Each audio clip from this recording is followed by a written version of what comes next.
নমস্কার, আমি সুবীর। আপনারা দেখছেন সুবীরদার লাইফস্টাইল। আজকের বিষয় মা দুর্গার হাতের অস্ত্র সাজানোর পদ্ধতি। দেখুন, মহালয়ের পরদিন থেকেই বা মহালয়ের দিন থেকেই অনেক প্যান্ডেলে উদ্বোধন হয়ে গেছে দুর্গা পুজোর। অনেকে ঠাকুর দেখা শুরুও করে দিয়েছে। হ্যাঁ, দেখবেন যে এখন তো থিমের প্যান্ডেল এবং ঠাকুরও হয় হচ্ছে থিমের মতোই। তা আমি যে পদ্ধতিটা বলছি সেটা হচ্ছে শাস্ত্র মতে দেবী দুর্গার 10 হাতে যে 10টি অস্ত্র থাকে, হ্যাঁ, সেটি কীরম হবে। এখন শাস্ত্রমতে মা দুর্গার, হ্যাঁ, ডান পা থাকছে সিংহের ওপর আর বাম পা থাকবে অসুরের ওপর, ঠিক আছে।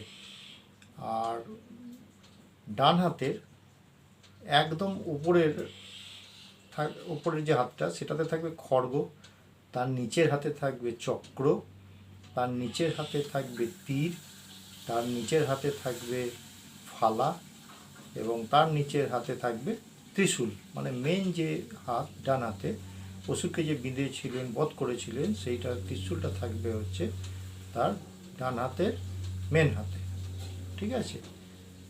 এবার হচ্ছে কি বাম হাতে, হ্যাঁ, একদম উপরে থাকবে ঢাল, তার নিচের হাতে থাকবে ধনুক, তার নিচের হাতে থাকবে নাগপাশ বা অঙ্কুশ, তার নিচের হাতে ঘণ্টা, তার নিচের হাতে কুঠার।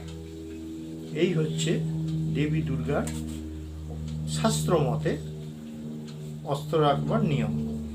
কিন্তু আমরা দেখতে পাই যে সাধারণত দশকর্মার ভাণ্ডার থেকে একটা প্যাকেট কিনে আনলো, প্যাকেট কিনে এবার সেইগুলো যে যার আগের বছরের দুর্গার কী ছিল সেই ছবি দেখে, হ্যাঁ, সব সেট করে দেয় যে এইটাই আছে। কিন্তু মেন হচ্ছে কি মা দুর্গার যে আদি রূপ, সেই আদি রূপে পুজো করতে গেলে, হ্যাঁ, এইটাই মানে নিয়ম।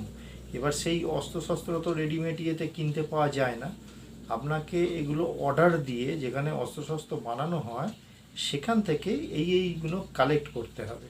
কালেক্ট করলে তবে পাবেন। কারণ ওই যে দশকর্মা ভাণ্ডার বা ইয়ে থেকে যে একটা বড় বাক্স দিয়ে দেয়, তার মধ্যে অর্ধেক অস্ত্র থাকেই না, ঠিক আছে। এবং সেগুলোর তো মানে ইয়ে হয় না, দুর্গা ঠাকুর এমনি পুজো হবে না কেন, পুজো হবে, হ্যাঁ। তা বনেদি বাড়ির যেগুলো বনেদি বাড়ির পুজো ঠাকুরগুলো দেখবেন, এরা কিন্তু মাস্ট এগুলো ভীষণ মেনটেন করে চলে। তা বলে আমি বলছি না যে যেগুলো সার্বজনীন বা বারোয়ারি আছে তাদের পুজো হয় করে এত বাজেট তাদেরকে পুজোটা ঠিক নয়, এটা নয়। শাস্ত্র মতে এটা সাজানো হয়। এবার এখনকার দিনের যেটা নিয়ম, কেউ হয়তো করলো, কেউ হয়তো করলো না।